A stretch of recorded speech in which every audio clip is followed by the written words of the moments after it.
This is the Hugcast with your host, Kent Corin. That's me, the first ever podcast that explores life through a series of hugs. That's right, at a time when we are not able to hug those people close to us or anyone at all. It is time to reflect on the greatest hugs and what they mean. And for me personally, what did I learn from each hug through life? It's almost bullet points on the timeline of life. And let's face it, hugs are the best. Why? They're a hello, they're a goodbye, they're a celebration and an invitation for two people to communicate on the deepest level without any words involved. We hug those we've known since birth. We hug sometimes people we just met. Sometimes we hug the people that we connected with at birth, and we connect the people they know just because they know the people we've known since birth. Sometimes we hug because where we are, the energy of an event like a wedding, a bar mitzvah, a bat mitzvah, a late night party, a creative endeavor, the end of a play, first encounter like a date, sometimes that signifies your time together was not surface. Hey, we hug when we're sad and desperate to be shielded from some invisible opposition like a feeling of loss, dread, emptiness, or just good times. In sports, we hug when we score points, when we put a ball through the hoop, when we put a puck in the net. Grown men hug, and fans and grown men in the stands, they hug other fans when those points are scored. In the theater, if you're an actor, as a performer, we hug in character. We always hug off stage, backstage, and the second the curtains drop. On holidays, we greet with a hug, no matter how awkward. Some are voluntary, some are not. Sometimes you just get hugged. We hug other people when they need them. When you sense that their need for comfort is flatlining, you wrap your arms around them, give them a gentle squeeze, something to resuscitate them, lift them out of the darkness.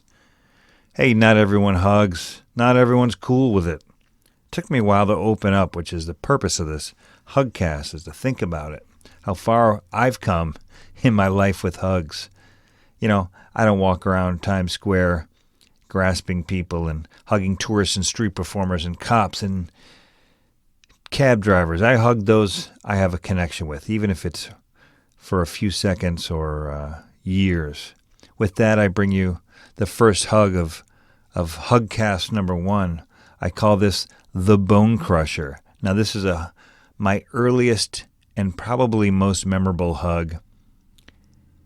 It lifted me off my feet at around the age of 5 or 6, living in 7 Lenny's Lane in Orchard Park, New York.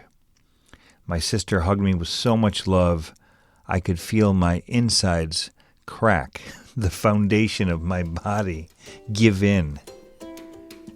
My sister was probably 18 at the time. We had a gap in age, and she was very affectionate.